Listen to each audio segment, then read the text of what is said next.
Okay, I'm adjusting my screen so everybody can see everything that I have here. This is part 2, Riverside, of the PowerPoint presentation on the second part, the second PowerPoint on demography. This is the last slide that you saw that was the end of the first part, so just so you can kind of see that. So our pickup point is here, and I'm hoping that we can get through. Still feel like we can't see everything on here, so let me adjust one more time here. That's better. Hopefully we can get through the rest of this with this second video. So we're talking about Malthus and his ideas about how to stem population growth. Now, another flaw with Malthus's theories, we're witnessing something called population implosion. Not explosion, but implosion. This is the end of the explosion, the end of rapid population growth, and then it's after the fact rapid downsizing. That's something else that we're seeing in parts of the world. We're seeing that some areas have grown so quickly. We're like, oh my gosh, what are we going to do? Too many people. Well, culture, technological innovations, farming technology, all these things we've talked about, birth control, education, have brought birth rates down for the reasons that we just talked about at the end of the first video. So these areas, more developed parts of the world, like in Asia and Europe and even in the United States to some extent, population growth is still happening. We talked about that in class, but the rate of growth is slowing down. So it's just like we talked about in class. We're adding, in an hour's time, we add, what is it? I think we said something like 9,000 people to the world's population when you take into account deaths and births. That's a lot. But that rate of growth is slowing down. We're adding pure numbers, but it's slowing down to the point where it's going to level off in some places, and we're already seeing that. In some parts of Europe, population, and when you look at natural increase versus decrease, you're actually seeing sort of a wash, sort of even. And in some places, you're seeing numbers go down. We talked about in Russia, for example. You're seeing it, I think, in Ireland. I don't think I have that up on this slide, but it's another example of that, where you're seeing population numbers are going down when you take into account birth rates, death rates, and migration rates. So that's something that Malthus could not have predicted either. So you're seeing sort of a redistribution of population worldwide as well, which is helping us keep pace, helping food production keep pace with population growth overall. You can kind of fill in the gaps here with some of these countries. You see that the populations of 30 developed or richer countries are expected to be smaller. Japan, Italy, Russia, the Ukraine. As you can see that. Now, I know we already mentioned Darwin and we talked about him a little bit. He was a British scientist working with plants largely and animals some. Now again, remember his ideas of natural selection and survival of the fittest were applied to plants and animals, not to people. And Darwin was even careful to say that his ideas were not to be applied to people. He was not working with humans. He was working with plants and animals. Natural selection, natural selection, the idea that the most suitable traits or the strongest traits within a species or an organism will be passed on to the next generation, and so forth and so forth. And as each generation lives and produces offspring, those traits will adapt to the environment as the physical environment changes. Now, survival of the fittest simply is the most fit or the strongest of a species will survive. If you live in a world or a physical environment where it's really cold all the time, like it is like right now here in West Virginia, it's freezing. If members of your species, whether we're talking about plants or animals, are more suited for survival, bigger, more body fat, hairier, and living outside, they're going to survive, as opposed to organisms or plants that just have no protection, no body hair, no body fat. They're smaller in stature. They're not going to make it in cold weather. For example, I'm making stuff up here, but for example, hypothetically. So the more suited and fitted for that environment are going to survive. So it makes sense. But these ideas then were applied or misapplied to society. We've already talked about Spencer. This is a little bit of review. People like Malthus kind of introduced the idea, and then Spencer, who we talked about I think like a couple weeks into the course, took Darwin's ideas and applied them to people and said, same with people. It's the poor, it's the hungry, it's the weak. And we start defining people who are considered to be weak as being ones that are expendable. If we're going to have population growth, let these people die off. So he expanded the ideas of Darwin to the human population. Now, we call this social Darwinism. The idea, taking Darwin's ideas of natural selection and survival of the fittest and applying them to the human race. Problem with that is, first of all, first question, who gets to define who's at the top of the food chain and at the bottom of the food chain? Well, those at the top are largely, middle class or well-to-do white people.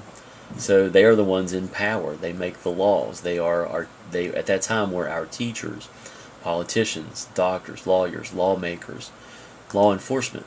So they're going to protect their own interests, right? Well, that's kind of what they did. And they defined everyone else as weaker, essentially. Social Darwinism was used to justify racism, sexism, imperialism, ethnocentric attitudes. Obviously, racism, this is, judging another group of people negatively or assuming that they are inferior based on their race or perceived race. Our country is rich. We have a rich history of oppressing African Americans. We can make the argument that that still happens to some extent. Sexism, the idea that men are stronger, are smarter, are more suited to make important decisions than are women. And you don't have to look much further than our country. We talked about it in psychology last semester too, to see that we've never had a woman as a president in our country. Most leaders of companies, Fortune 500 companies, are still men, and white men at that. Imperialism, we took over other groups of people. We forced the American Indians, the Native Americans, off their lands and forced them into reservations out west when we came into this country, when the quote-unquote white man came into this country. So it's used to oppress people, and it's used to justify all these isms, if you will. And then ethnocentric attitudes, the idea, ethno again means culture, centric means center. We tend to put our culture at the center of our beliefs. We tend to think that our way is the right way, and we judge other cultures negatively through our cultural lens. And we've talked about that ad nauseum. And this leads us to what's called the eugenics movement. This is a movement that really started more or less in England, but it really caught fire here in the United States, especially during the time of the Great Immigration between 1880 and 1910. The selective breeding of people. Now you might think about that and think, well, it's selective breeding of people. That kind of sounds creepy and weird, and it can be. But we practice eugenics even today. We'll talk about what that means. There can be good or positive slants on eugenics, and there can also be negative slants with eugenics. But I'm going to talk about the negative first. Now, Edwin Black wrote a great book. If you ever have a chance to look at it, it's called "The War Against the Weak," and I think it came out in 2003. And I had never heard. I was in high school. I was an honor student. I took all these history classes and social studies classes. Got into college. I had never heard of this eugenics movement. Didn't even know what the word meant until I took a history of psychology class with Dr. Spencer, who actually is still teaching there at State. And he talked about this in our history of psychology class. And I couldn't believe it. I couldn't believe I'd never heard of this, and I couldn't believe that it actually could have happened. But it did. For the first 6 decades of the 20th century, hundreds of thousands of Americans, and probably many, many more, because this stuff wasn't always documented very well, were not permitted to continue their families by reproducing. Again, you have to think about the historical context. Sociology is multidisciplinary. We have to consider history, economics. We have to talk about psychology. We talk about all these things, politics, warfare. All these things contribute to what's happening. And the idea, again, is that population is growing. During the late 1800s, early 1900s in this country, we have 1 million immigrants coming from overseas every year. And the thought, like Malthus springing true again, was, oh my gosh, what are we going to do with all these people? They don't speak English. They're not as good as we are because they're not the same race as we are. They're from different parts of the world, and obviously we're better because we're Americans. So the idea is, well, let's not let these people reproduce. Let's oppress them. And to some extent, not even let them come into this country. So people were forcibly sterilized. The idea was flawed, obviously, but the idea was that if you sterilize people who are considered to be stupid or unintelligent or unsophisticated, then they can't reproduce. They can't dumb down the population with their offspring. So you start to understand, the idea here. African Americans, immigrants, Native Americans, physically handicapped, the mentally handicapped. You could be defined as being mentally deficient or somehow unintelligent, and you could be sterilized without your knowledge and then not ever be able to reproduce. So you wouldn't make the population stupider. Not making this up. This war on the weak, according to Edwin Black, was prosecuted in the U.S. by the most intelligent people among us, supposedly. Professors, elite universities, government officials, lawmakers, police officers, wealthy industrialists. Again, largely white people. They're not going to indict their own, are they? No. So they define everybody who's not them as being sort of the weak. And then you saw African Americans, Jews, immigrants, Mexicans, epileptics, petty criminals, alcoholics, the mentally ill. And I'm not making these labels up. These are labels that come from the book that I'm referencing. Rural white trash, Jews. If you look at this list, the against list, if you really take an honest look in the mirror, probably most of us, myself included, would fit at least one of these categories. I could technically be considered to be rural white trash. I'm from Lincoln County, and I was poor at one time during my life. So at one time I could have been considered to be in this category and could have been forcibly sterilized. Have you ever drank too much? You suffer from depression, you've been diagnosed with ADD, ADHD, you would be considered mentally ill. You could be sterilized.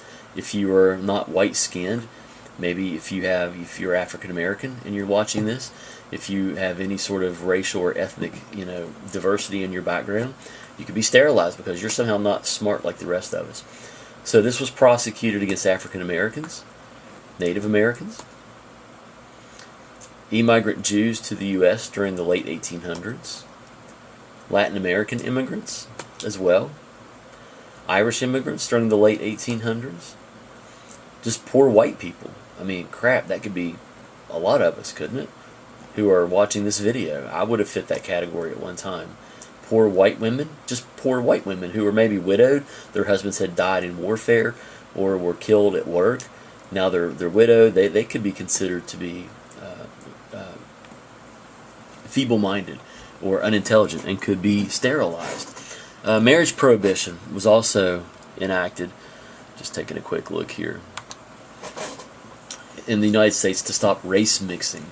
The idea that races couldn't mix, it would just somehow pollute the population and dumb it down. So the feeble-minded were viewed as being those who needed to be eliminated or taken out of the gene pool completely.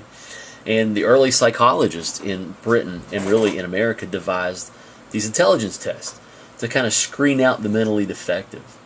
The problem with this, I'm going to go back a slide, was that these intelligence tests were written in English. They were normed on American values, and then you had immigrants coming from other countries who didn't speak English, who knew nothing about our culture, who were flunking these tests. Not because they were stupid, but because they didn't understand our culture because they'd never been here. They didn't speak the language. So we didn't really even take into account assimilation and accommodation. And we just assumed these people were not bright and they were not going to be able to reproduce because of it. During the Great Immigration from 1880 to 1910 in our country, when we're kind of talking about this worry about population growth and explosion, about 1 million immigrants came here every year, mostly from Europe. The goal of our government in the United States at the turn of the 20th century was to immediately sterilize 14 million people in the U.S. 14 million, so they could not reproduce. Now we know we have 60,000 documented cases of forcible sterilization. You can go online. I would suggest if you have a second or two sometime, go to YouTube, go online. There are documentaries of people, especially African American women, who were talking in the 50s and the 60s about how they're just now realizing that they were sterilized forcibly in the early 1900s and never knew it. No one ever told them. And they never understood why they couldn't have children until the education started to come out about what had happened. Very sad. Eventually this movement spread from the U.S. to Nazi Germany. Hitler, and I'm never ever one to say that the United States and what was happening here caused Nazi Germany to happen. It did not, okay? Now, what we cannot dispute is the fact that Hitler got a lot of his ideas from what he saw happening in the United States. He was watching us and thinking, there's something to this whole eugenics movement. And he actually got his idea, according to a lot of experts, about producing his master human race. And we know what Hitler did. We could do a whole class on the horrific things he did to the Jews. But he got his ideas from what he saw happening in the United States. Galton was a British psychologist. A lot of the early psychologists in Britain and in the U.S. were on board with this eugenics movement. The idea was that that intelligence was largely genetic. It wasn't something that you could pick up from the environment, but it was passed on from one generation to the next. So he and others like him felt that smart people should reproduce, but that the unintelligent should not, because it'll just dumb down the population. To the point where psychologists from America, James Cattell, actually offered people money to marry children of professors. There's a lot wrong with that. Now, Cattell was a smart guy. He was a psychologist, but he was also a eugenicist during this time. And he thought money would motivate people to marry, even if you're of average intelligence or below. At least if you marry a child of a professor, because professors are supposed to be the smartest people out there, right? Well, no, I can tell you that's not necessarily true. Even if you do have two smart people who reproduce, does that guarantee that their child's going to be smart? No, obviously not. So the flaws lie in the fact that the idea is intelligence is genetically transmitted. Not as much as you might think. The environment also has a lot to do with that. Now, your book talks about the positives of eugenics. We've eliminated genetic mutations. We can do that before birth, which can produce a healthier, stronger offspring. That could be good. Women go to sperm banks, and they're allowed to select genetically superior or optimal sperm for impregnation through artificial insemination. That's an aspect of eugenics that we could say might be positive that we don't really think about. Some places use reinforcement to increase childbirthing or fertility rates. So we talked about Russia's National Day of Conception, where they actually pay people to stay home and try to make babies because their population is so low. And of course you have the negatives, where you have the selective breeding of people like we've talked about, based solely on race or ethnicity or social class, and used as a tool to suppress and oppress people. And then in China, they have childbirth limitations. We'll talk about China's one-child law. They have so many people there that they've passed a law that said you can only have one kid. If you have two, you could go to jail. So in that culture, they want to have boys because boys bring more status and power. So they're killing their females. They're killing the girls off to the point where it's a huge problem. So we can talk about positive and negatives with eugenics. And we'll call that the end of this part. Thanks.